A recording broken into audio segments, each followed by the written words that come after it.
Chapter 4. Years after the smoke cleared from the ruins of Troy, the Greek kings who survived the long war had mostly found their way home. Some returned to triumphant welcomes, others to heartbreak and betrayal. But one legendary figure was still missing: Odysseus of Ithaca, the man whose sharp mind had shaped so many victories. While his comrades rebuilt their lives, he remained lost somewhere on the restless sea. His loyal wife Penelope held their household together against overwhelming odds. And his son Telemachus had finally ventured out, desperate for any clue about the father he barely remembered.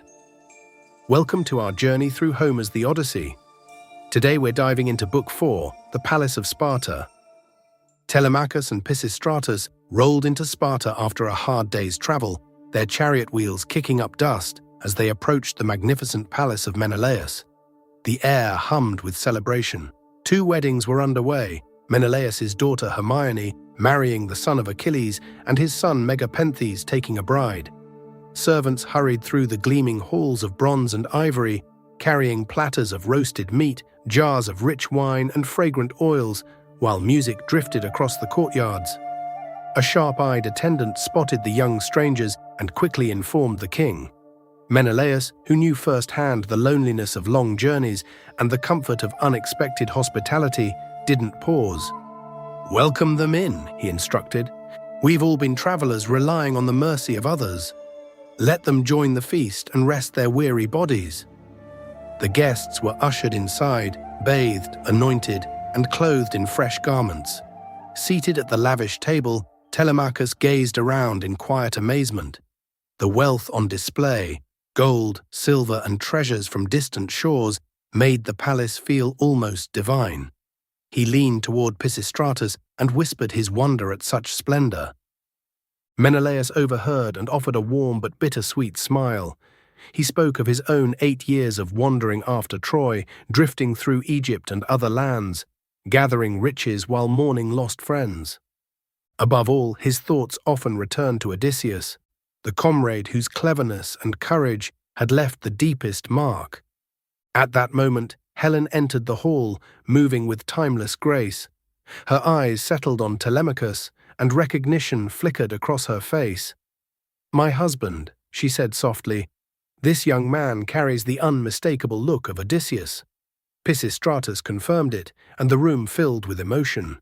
Tears came unbidden as old memories of the war stirred. Helen shared how Odysseus had once infiltrated Troy in disguise, slipping through enemy lines with daring and wit. Menelaus followed with the tale of the great wooden horse, the masterful plan that had finally cracked the city's defenses. Their stories painted a vivid picture of loyalty, ingenuity, and the heavy cost of victory.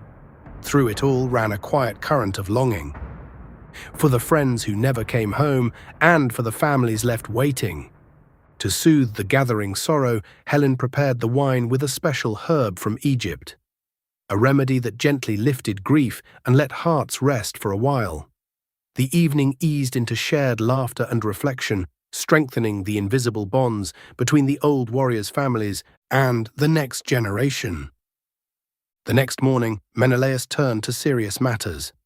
He burned with indignation at the news of the suitors overrunning Odysseus's home in Ithaca, devouring his livelihood and pressuring Penelope without shame. Then he delivered the news Telemachus had crossed the sea to hear.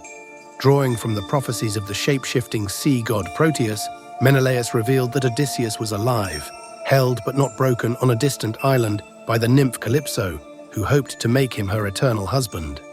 The path home would be hard, but the hero still drew breath. This spark of hope lit something new in Telemachus. He felt the weight of his father's legacy settling on his shoulders, not as a burden, but as a call to perseverance and courage. Strengthened by Sparta's hospitality and these hard-won truths, he and Pisistratus prepared to sail homeward, carrying rich gifts and renewed determination. Yet danger was already moving in Ithaca. The suitors, learning of Telemachus's journey, plotted an ambush at sea. Led by the ruthless Antinous, they aimed to eliminate the young prince before he could return and rally resistance. Penelope's long trial was about to grow heavier, testing her loyalty and resilience even further. As Telemachus's ship prepared to cut through the waves once more, the story of a scattered family slowly began weaving itself back together, one voyage, one hard-earned truth at a time. Telemachus sails toward home, carrying hope and peril in equal measure. But the eyes of the gods have turned elsewhere, toward a lonely island where the hero Odysseus wrestles with endless longing.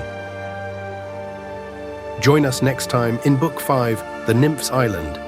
In our journey, we finally reach Odysseus and witness the divine counsel that could change everything.